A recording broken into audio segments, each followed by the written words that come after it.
Yo, guys, kain tayo. Sinigang na isang buong sibrem at saka ulo ng salmon, pinagsama ko na. At isang katutak na, yan, dahon ng kamote, saka kangkong, okra. Oh, so sarap naman.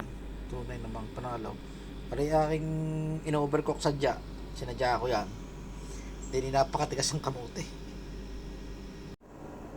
Yun, magandang gabi sa inyong lahat. Ako'y kakain din eh. Kakain.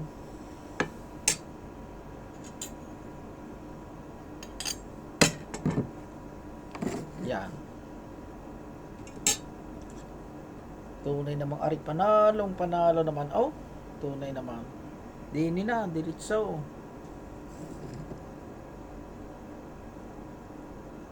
Hmm. Sa dami ng luya ang aking nilagay. Puro luya na.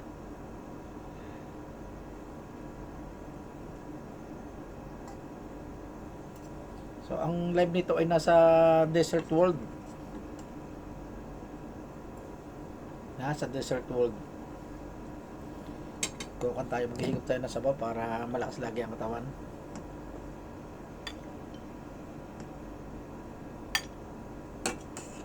Kakunti pa ang sabaw. Hanggang bukas pare. Guys, hanggang bukas pa ito. Yan. Tunay naman panalong panalo guys. Ito ang gusto kong pagkain. Pagkain bukid. Hindi ko rin pagpapalit sa lechong baboy. Kain tayo guys.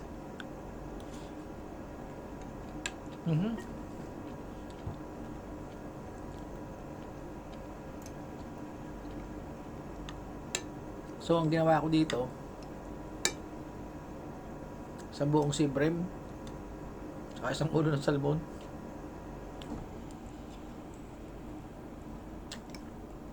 Ako di masyado makanguya at ako merong singaw. Kaya namang singaw yan. Sa bibig pa na tubo. Oh, sili. Luya.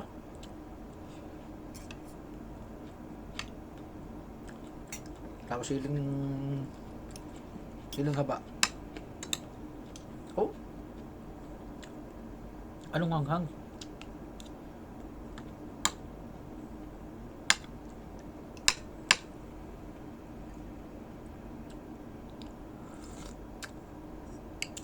Sabaw pala ang panalo na.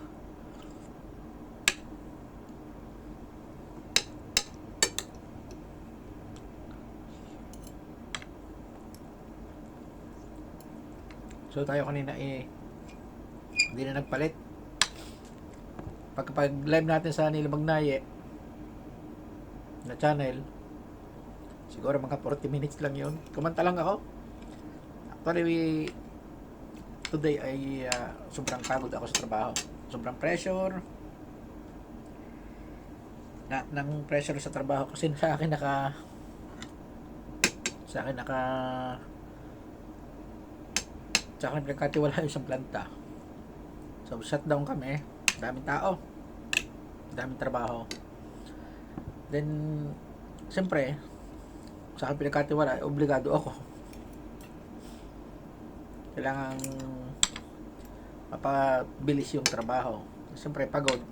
Pagkarating talagang pagod at saka stress talaga. Kaya nakakausap ko din mga amo. At siyempre yung mga ibang nagsusupport sa amin na team. Amin yung main job. So may mga support. So kailangan ko yung kukunin. Yung amin ng mga amo, monitoring lang siya, nasa office. Walang gagawa.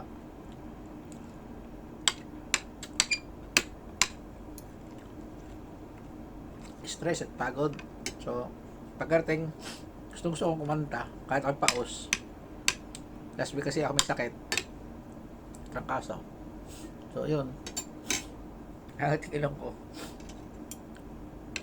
pagkatapos ko ng live 40 minutes, hindi na ako nagbihis, nag-apron lang ako. Ito niloto ko sa Desert World. 30 minutes yata. Hindi ko alam kung saan ko ito i-upload, kung i-upload ko sa Nilamlay o sa Desert World. Pero wala akong panahon sa paggawa ng mga content, kaya dito na lang.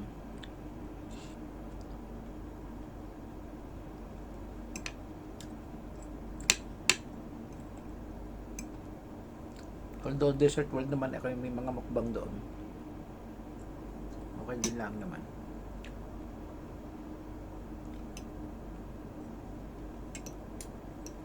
So masarap daw guys na sigang itong si Brim kasi mataba ito.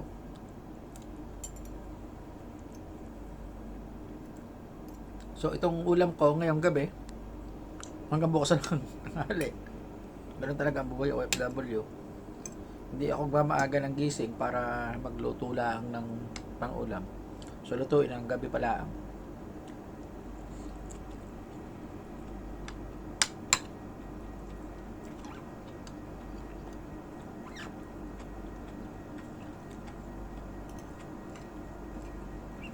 So si Brim, napakataba. Nagmamatika sa sabaw niya, oh. Nagmamatika. Actually, ang habol ko dito ay gulay talaga. Yung kasama ko sa trabaho, meron siyang kamutihan dito sa tabi.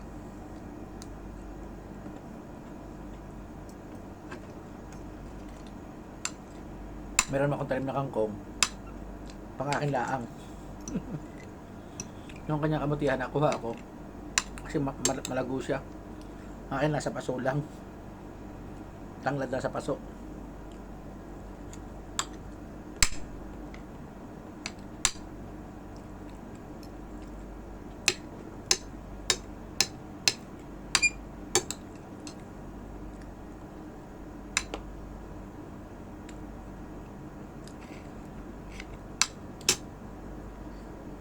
So nilagyan ko siya ng dalawang siling labuyo, kaya medyo mahanghang. So itong kanin ko, tira ko pa ito ng umaga. So sanay tayo sa mga ganyang style. So, initin na lang natin sa microwave, parang bago na.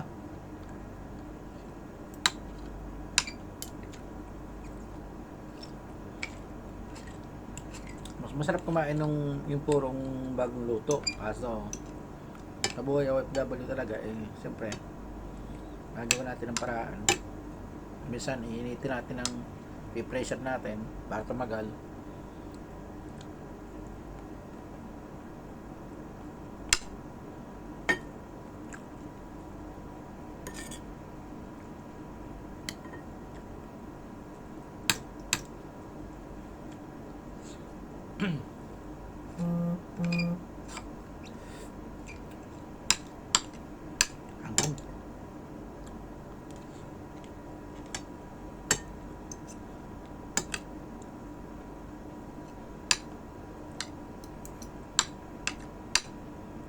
So yung ating sinigang, meron pa itong tanglad. May tanglad pa. Napapansin niyo ako hindi masyado sa isda. Hanggang bukas ba yan?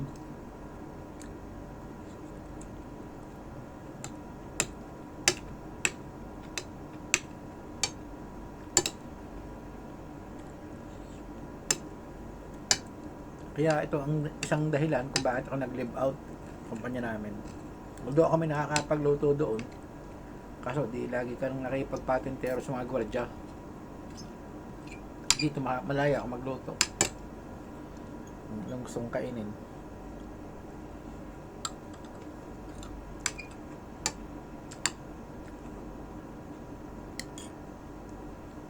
So dito, ito yung upuan, itong aking ginagamit pag ako nag-live. Ito rin yung background ko.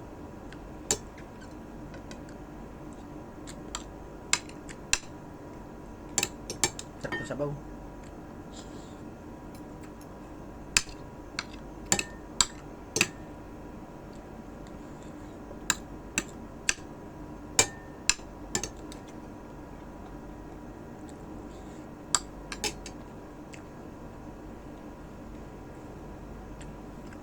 Ito yung schedule ko sa trabaho.